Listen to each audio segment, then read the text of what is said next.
मैं doctor Anand Pradikshit, retired from IAS equivalent rank. Geography का class है। प्रश्न पूछूंगा आपसे, उत्तर भी दूंगा। ये हार्ड नट टीचिंग है, यानी कठिन प्रश्न पूछूंगा, उत्तर भी उनके कठिन है लेकिन दूंगा।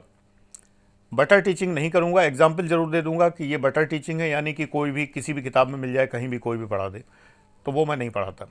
मैं स्तरीय पढ़ाता हूँ।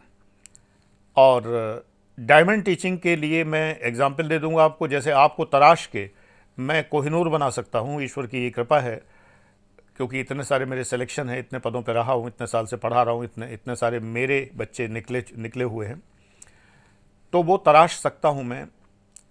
लेकिन वो कुछ प्रश्न मैं वीडियो के अंत में आपको दूंगा या बीच में कहीं दूंगा।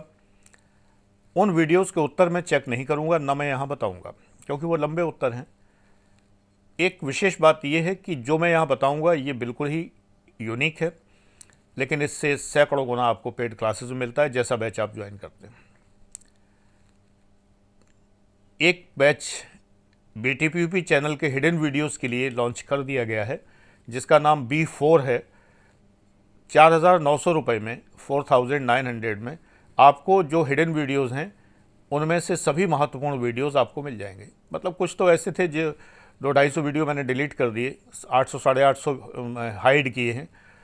तो वो जो हिडन है उनमें से कुछ वीडियो भी आपके लिए ज़रूरी नहीं है, लेकिन बहुत हैं, 500 से ऊपर ही होंगे जो आपके लिए महत्वपूर्ण है। वो सारे वीडियोस आपको जो है इतने में मिल रहे हैं। आप अगर देखें हिसाब लगाकर तो ये कीमत कुछ भी नहीं है। आप ज्वाइन करना चाहें, क्योंकि बहुत सारे बच्चे मुझे मैसेज कर रहे हैं कि सर आपने बहुत क्या कर दिया और सारे वीडियो हाइड कर दिए। बेटा, डिसीजन फाइनल हो गया है। अगर आपके लिए वो इतने महत्वपूर्ण हैं तो एक बहुत छोटी सी धनराशि आपको उस पर व्यय करनी है। आप करना चाहें कर सकते हैं, ना करना चाहें तो मैं कोई रिक्वेस्ट नहीं कर रहा। It is your sweet will. अगर आपको अच्छे लगते हैं तो इतना व्यय कर सकते हैं। मैं यूट्यूब प्रीमियम लेता हूँ, मैं जितने ऐप लेता हूँ, पेड ऐप लेता हूँ, बहुत सारी चीज़ें मैं करता हूँ, तो मैं उसको सम्मान देता हूँ जो व्यक्ति वो चीज़ हमारे लिए निर्मित करता है। तो ये एक तरह का सम्मान देना है। आप देना चाहें दें, ना देना चाहें कोई बात नहीं है। यहाँ पढ़ाने में कोई कसर नहीं होगी। तो स्टार्ट करते हैं जर्नी ज्योग्राफी की। आगे आपको बहुत कुछ मिलने वाला है, इतना मिलने वाला है। ये जो हार्ड नट टीचिंग में, यानी कि जो अखरोट तोड़ने में अंदर से जो निकलता है, बस वो मिलने वाला है। मेहनत करिए। एक बहुत प्रसिद्ध ज्योग्राफी की स्टार्टिंग है भारतवर्ष से। एक बहुत प्रसिद्ध श्लोक है, उत्तरम यत् समुद्रस्य हिमाद्रैश्चैव दक्षिणम वर्षम तद् भारत नाम भारती यत्र संतति। ये किस ग्रंथ में लिखा हुआ है? ये जो श्लोक है किस ग्रंथ का है? उत्तर देता चलता हूं साथ साथ में। ये विष्णु पुराण का है। विष्णु पुराण का है। आगे चलते हैं। सिंधु नदी को हिंदू नदी किसने कहा? ये बटर टीचिंग है, हर किताब में मिल जाएगा, हर कोचिंग में पढ़ाया जाता है। तो सिंधु नदी को हिंदू नदी किसने कहा? ईरानियों ने कहा, ईरानियंस ने कहा है। और इंडस कहा गया। इंडस के आधार पर इंडिया हुआ और फिर हुआ भारत। अगर मजूमदार की पुस्तक द वैदिक एज आप पढ़ें, अंग्रेजी में है, मेरे सामने है, RC मजूमदार, द वैदिक एज। और इसके अलावा आगे और बताऊंगा। इस पुस्तक में इसका वर्णन है कि ये विष्णु पुराण का श्लोक है। मैं ये नहीं पूछूंगा कि भारत कितने अक्षांश देशांतर के बीच में स्थित है वगैरह वगैरह। ये सब तो बिल्कुल ही व्यर्थ प्रश्न हैं। जो प्रश्न सार्थक हैं वो मैं आपसे पूछूंगा। विषुवत रेखा से, इक्वेटर से भारत का दक्षिणतम बिंदु कितने किलोमीटर दूर है? ये अच्छा प्रश्न है, लेकिन UPPCS के लिए ज़्यादा मुफीद है। ये UPSC में नहीं पूछा जाएगा। भारत की मुख्य भूमि का दक्षिणतम बिंदु विषुवत रेखा से कितने किलोमीटर दूर है? आंसर है इसका 876 किलोमीटर दूर है। कर्क रेखा सभी को पता है कि मध्य भारत से गुजरती है। नर्मदा के समानांतर है, तो ये बताने की ज़रूरत नहीं है, इतना आपको पता है। अब इसके बाद जो IST है, इंडियन स्टैंडर्ड टाइम, ये रेखा इलाहाबाद के समीप से गुजरती है, देश का प्रामाणिक समय है, ग्रीनविच मीन टाइम से 5.5 घंटा आगे है। भारत के पूर्वी और पश्चिमी, ध्रुव पूर्वी मोस्ट ईस्टर्न और ध्रुव पश्चिमी वेस्ट मोस्ट, इनके बीच में जो समय है 2 घंटे का अंतर रहता है। ये भी एकदम बटर टीचिंग वाला क्वेश्चन है, इनको कहते हैं बटर टीचिंग वाले क्वेश्चन, जो हर किताब में मिलते हैं, हर जगह मिलते हैं। तो ये बीच में मैं बताता चल रहा हूँ कि इससे भला नहीं होता है। आपको हार्डनट टीचिंग से गुजर के हीरा बनना है और हीरा बन के उसको तराशा जाना है। आगे चलते हैं। कितने किलोमीटर है, क्या है, ये सब की आवश्यकता नहीं है, यहाँ से वहाँ तक, वहाँ से यहाँ तक।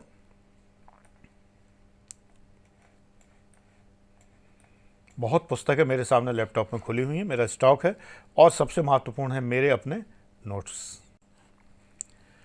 भारत की जो सीमाएं हैं, फिलहाल अभी हम प्राकृतिक सीमाओं की बात कर रहे हैं, उन पर जो प्रश्न बनेंगे उनकी बात कर रहा हूं। हाँ, प्री में जो क्वेश्चन होते हैं उनके लिए आपको पॉइंट वाइज नोट्स बनाने चाहिए। प्लेन पेपर लीजिए और उस पर एक एक लाइन खींचते जाइए। एक पॉइंट खींचा, एक पॉइंट मतलब बिंदी बनाई या एक हल्का सा डैश लगाया, एक पॉइंट लिख लिया, एक line, one liner.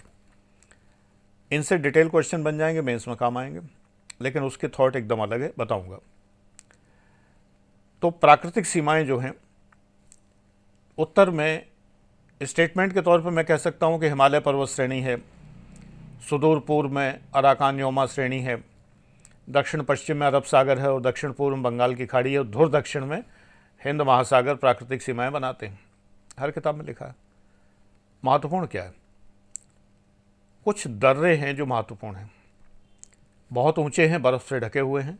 Zoji La, जाराला, चारडिंगला, एमिसला, Karakoram इत्यादि, ये तमाम दर्रे हैं, सीमा स्थित दर्रे हैं, ये महत्वपूर्ण है। आपको दर्रों के नाम देकर ये पूछा जा सकता है कि इनमें से कौन सा सीमावर्ती दर्रा नहीं है। दर्रा यानी पास, PASS। इसी तरह से खैबर, गोमल, बोलन, टोची और कुर्रम, ये हैं दर्रे हैं। इनसे होकर तमाम जातियां भारत में आईं। आर्य माना जाता है कि बाहर से आए तो इन्हीं से होके आए। मंगोल, तुर्क, हूण, शक, कुषाण, मुगल इत्यादि इधर से ही आते रहे। अगर अरुणाचल प्रदेश की ओर देखें तो सेला तुंग, TSEL, सेला आधा ता बोलिए, सेला तुंग, और तोग्यप तिब्बत की ओर, नामरी, डिफू, कुमजोंग, ह्यूगन, और म्यांमार की ओर चौकन, चौकान, चौकन जो भी है। ये सब महत्वपूर्ण है। कृत्रिम सीमाएं हैं, तो आपके लिए क्या काम है कि जो आप हार्डनट टीचिंग जैसा पढ़ सकें। जितने दर्रे मैंने बताए हैं, भारत का मैप ड्रॉ करिए या बाज़ार में जो प्लेन मैप मिलता है खरीदिए, देख देख के उसमें वो दर्रे पॉइंट आउट करिए, बहुत इंपॉर्टेंट है, याद हो जाएगा। अब आर्टिफिशियल बाउंड्रीज में मैकमोहन रेखा आप पढ़िए, और अंतर्राष्ट्रीय सीमा रेखा रेडक्लिफ रेखा जो पाकिस्तान वाली है, भारत चीन की मैकमोहन और भारत पाकिस्तान की रेडक्लिफ लाइन पढ़िए। भारत म्यांमार के बीच में जो स्थलीय सीमा जो है वो बनी हुई है, उसके बारे उस पर पूरा देखिए। ज्योग्राफी में ट्रैवल करना पड़ेगा, बिना पैर थके आपको ट्रैवल करना पड़ेगा। ये ट्रैवल ही मैं बता रहा हूँ, अगर करेंगे तो ज्योग्राफी यूँ तैयार होगी और इतना मज़ा आएगा। अब हम प्रश्न अभी पूछना शुरू कर रहे हैं।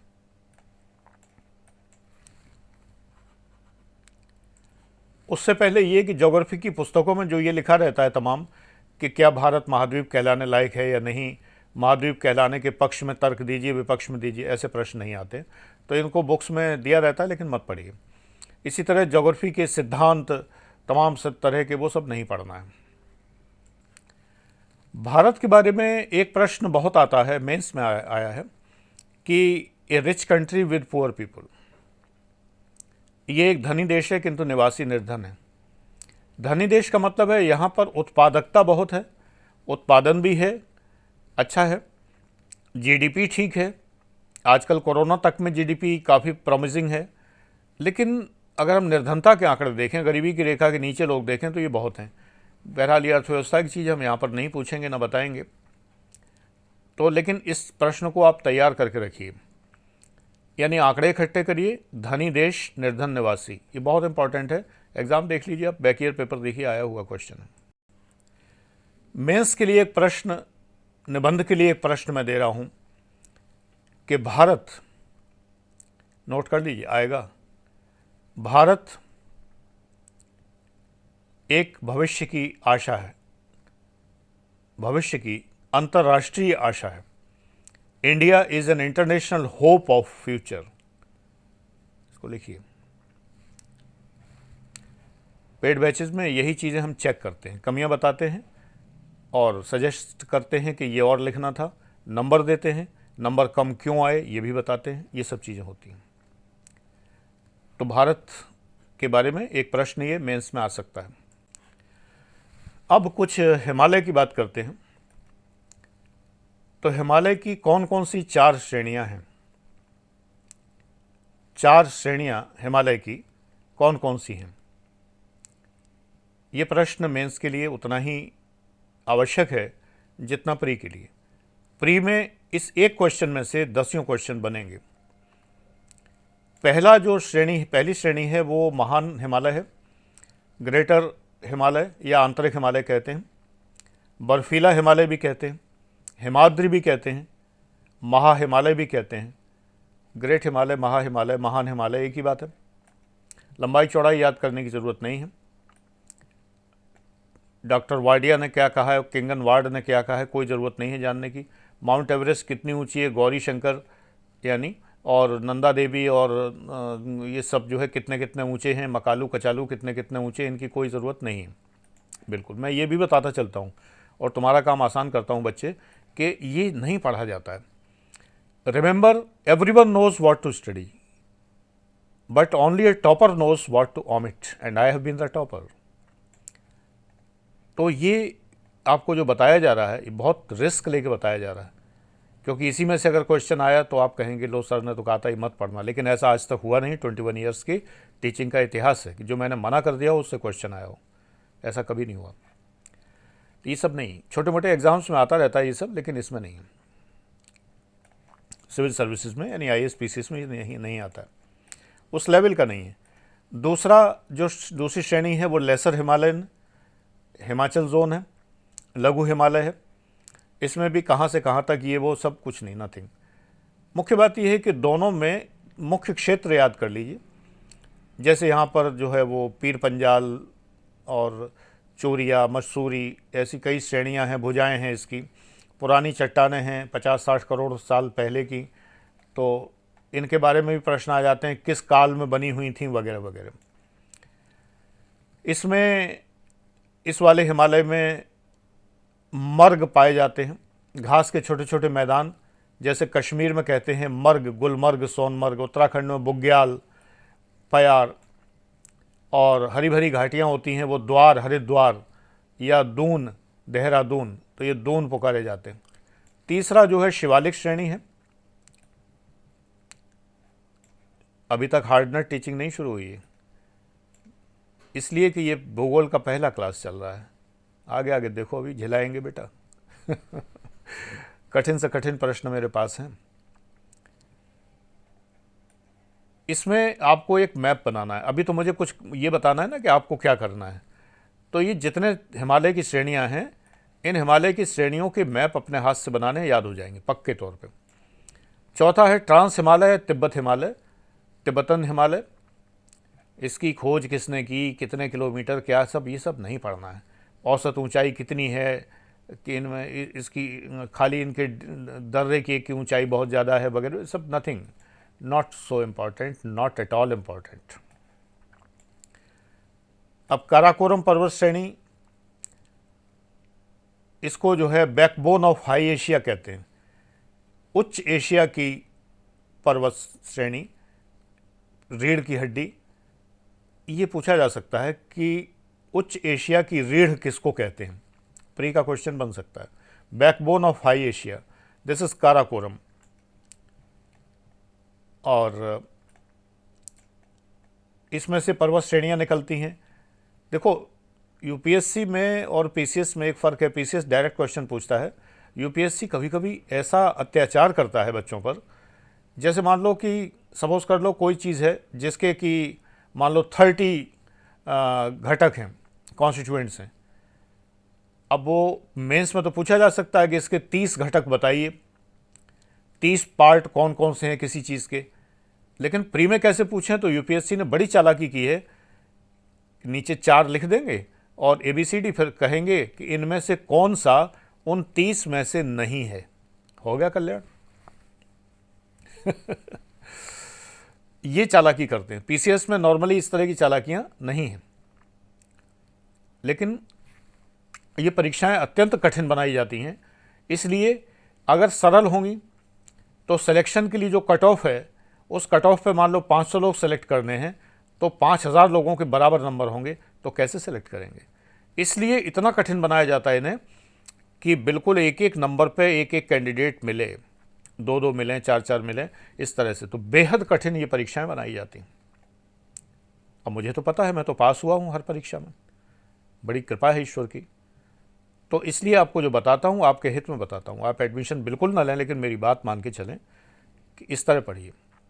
आप स्वयं पढ़ के निकल सकते हैं, कोई चिंता की बात नहीं। जास्कर पर्वत श्रेणी है, इसको बनाइए पेंसिल से, पेन से। कामेत पर्वत, ये सब चीज़ें बनाइए। अब अगर हम ये देखें कि हिमालय पर्वत जो है उसका अगर हम अध्ययन करें, 2 दिन लगाइए बेटे हिमालय पर्वत का अध्ययन करने में। इसके अंदर नॉर्थ वेस्टर्न सिंटैक्सिस, SYNTAXIS, उत्तर पश्चिमी मोड़, दीर्घ वलन, मेजर फोल्ड्स पढ़िए। हिमालय पर्वत की श्रेणियों के उत्तर पश्चिम और उत्तर पूर्व में जो छोर हैं, इसके सिरे हैं, तो उत्तर पश्चिमी मोड़ हैं और उत्तर पूर्वी मोड़ हैं। नॉर्थ वेस्टर्न सिंटैक्सिस और नॉर्थ ईस्टर्न सिंटैक्सिस ये हैं। और इसके अलावा मेजर फोल्ड्स हैं बहुत सारे और भी हैं। ये मेजर फोल्ड हैं जो बिल्कुल उत्तर पश्चिम में, नॉर्थ वेस्ट में और नॉर्थ ईस्ट में हैं। फोल्ड हैं ये। फोल्ड क्या होते हैं, वलन, यूँ हो जाती है ज़मीन पूरी, तो ये जो ऊपर उठा ये पर्वत हो गया। तो ये पर्वत हैं इस तरह के। सुलेमान किरधर श्रेणी, हिमालय तेजी से मुड़कर दक्षिण पश्चिम दिशा में सुलेमान और किरधर श्रेणी बनाता है। मुख्य हिमालय पूर्व की ओर नेपाल और दार्जिलिंग के बीच में विस्तृत होता है। एक मजे की चीज़ यह है कि जो दक्षिण पश्चिम तीव्र मोड़ है, दक्षिण पश्चिम, अभी हमने ऊपर बताया था उत्तर पश्चिम, उत्तर पूर्वी, अब जो दक्षिण पश्चिम तीव्र वलन है, वलन फोल्ड मोड़, इसके तमाम नाम हैं।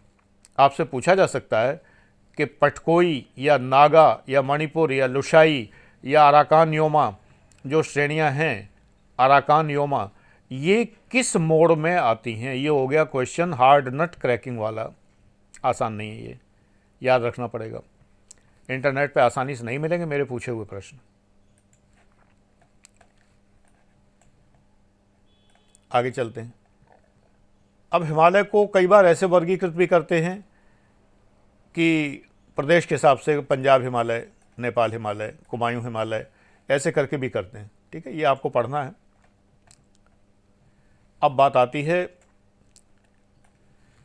हिमालय के प्रमुख ग्लेशियर्स लिखिए। एक प्रश्न है, ये रिटन मेंस के लिए है। हिमालय के प्रमुख ग्लेशियर्स का वर्णन कीजिए। बीच बीच में हम जो है वो आपको डायमंड टीचिंग भी बताते चल रहे हैं।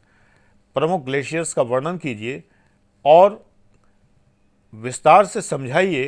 150 शब्दों में विस्तार। यूपीएससी यही मजाक करता है, 150 शब्द देंगे लिखने के लिए, 200 शब्द देंगे लिखने के लिए और कहेंगे विस्तार से समझाइए। एक चादर दे दी, कह दिया इसी को ओढ़ लो, इसी को बिछा लो। तो विस्तार से समझाइए कि हिमनद कैसे बनते हैं, ग्लेशियर्स कैसे बनते हैं, तो हाउ ग्लेशियर्स आर फॉर्म्ड। तो इसमें मेनली आपको जो तमाम सारे ग्लेशियर्स लिखने हैं। ग्लेशियर्स के नाम ही अजीब हैं और ये अजीब नाम आपको याद करने बड़ी रुचि के साथ बड़ा मज़ा आता है। अब जैसे काराकोरम हिमालय में हिस्पार, बतूरा, सासाइनी, मोहिलियज, यजगिल, खोर्डोपिन, बाल्टिस्तान में बियाको, बालतोरो, सियाचिन, पुनमेह, रीमो, और उत्तर पश्चिमी कश्मीर में हिनारची, बारची, मेनापिन। अरे याद करना कोई कठिन थोड़ी ही नहीं है, पूरी पूरी टेबल 10 बार दोहराओ, कंसंट्रेट करके दोहराओ, ये नहीं चलेगा। वही बात, ऐसे नहीं चलेगा, तैयारी करनी पड़ेगी तो कंसंट्रेट होकर करनी पड़ेगी। कंसंट्रेटेड होकर ये टेबल आप दोहराइए, याद हो जाएगी। पुस्तकों में है टेबल, ऐसी बात नहीं, ये पुस्तकों में है, लेकिन ये नाम आप लोगों ने नहीं सुने हैं। पुस्तकें कायदे ही खरीदिए, मैंने बताई है पहले वीडियो में, दूसरे चैनल पर, इस चैनल पर भी हाउ टू स्टार्ट बताई हुई है, सारी पुस्तकें बताई हुई हैं। तो ये हिमनद हैं। हिमनद जो है, ग्लेशियर्स हैं, ये बड़े बड़े लंबे चौड़े होते हैं। एक एक दिन में ये कई कई सेंटीमीटर फिसलते हैं, खिसकते चलते हैं। अब आपको मुख्य तौर पर यह देखना है कि गंगोत्री और यमुनेत्री के हिमानी पढ़िए, ये एग्जाम में आने वाले हैं।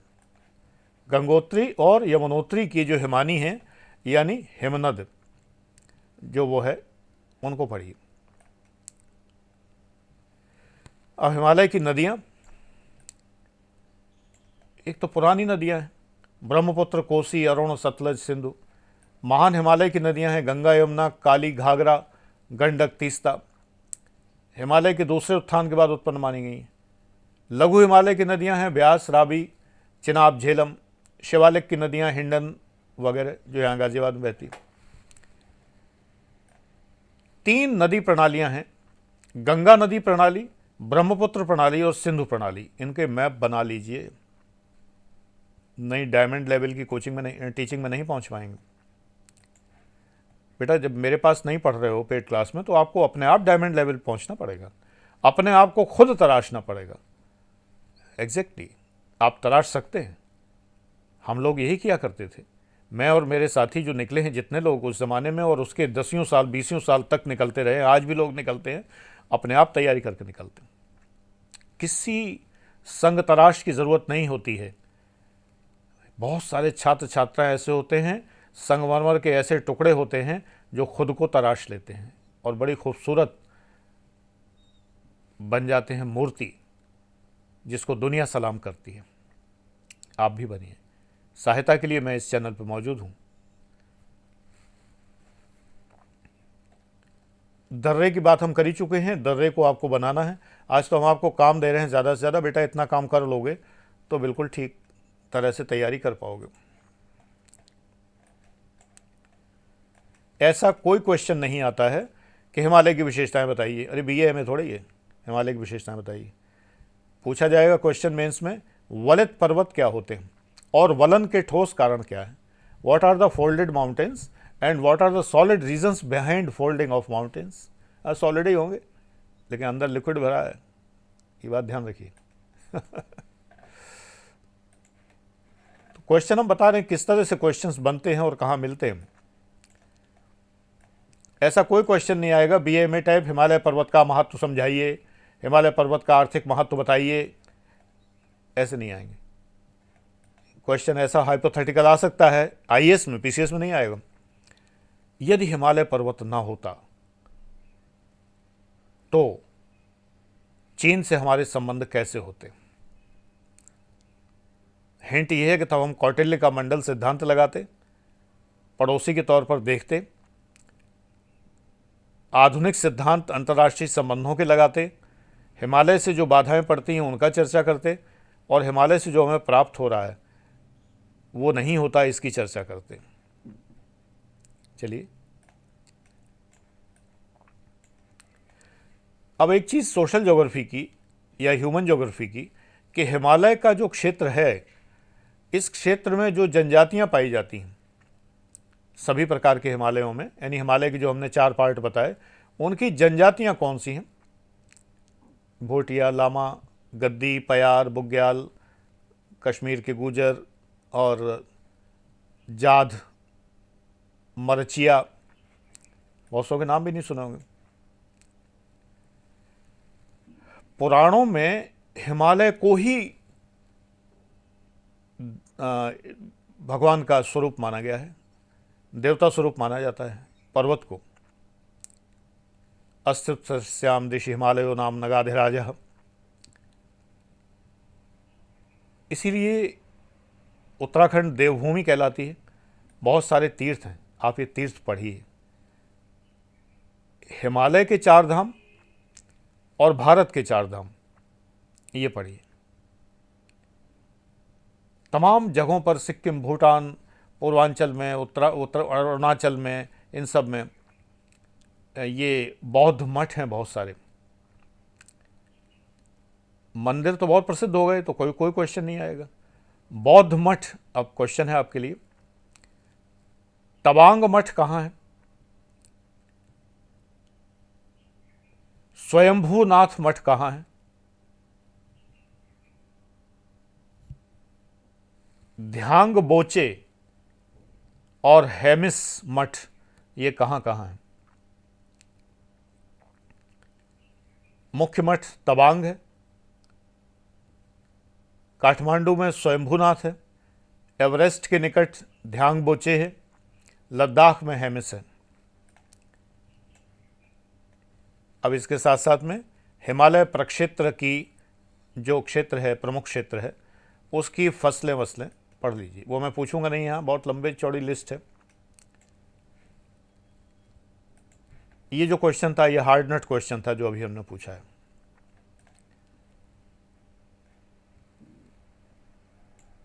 पर्वत, ये हार्ड नट क्या डायमंड क्वेश्चन है। पर्वत औषधियों के स्रोत हैं। Mountains are the sources of medicinal plants, herbs. वे प्रमुख औषधीय पौधे बताइए जो हिमालय क्षेत्र में पाए जाते हैं।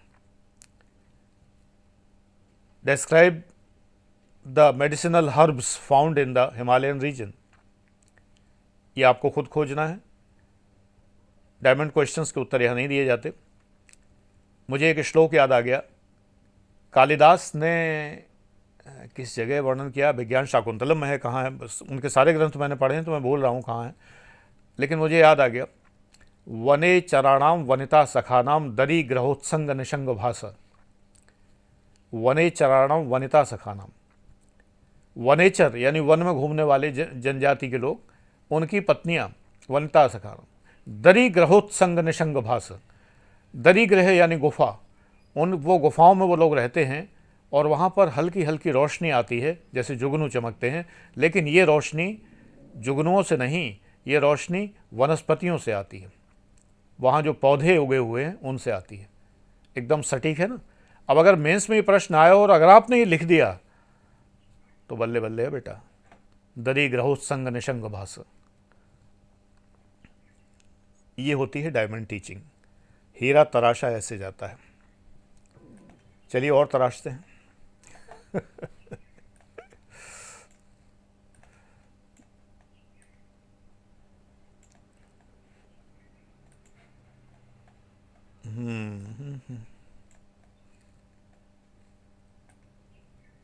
चलो लास्ट में एक प्रश्न और बता देते हैं, डायमंड क्वेश्चन बता देते हैं।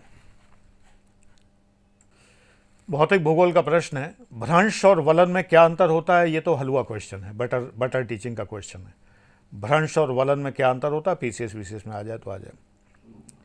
लेकिन वो कौन सी भूगर्भिक परिस्थितियां हैं, आईएएस का क्वेश्चन है, वे कौन सी भूगर्भीय परिस्थितियां हैं जिनमें भू अंतर्गत बलों के कारण भ्रंश या वलन बनते हैं?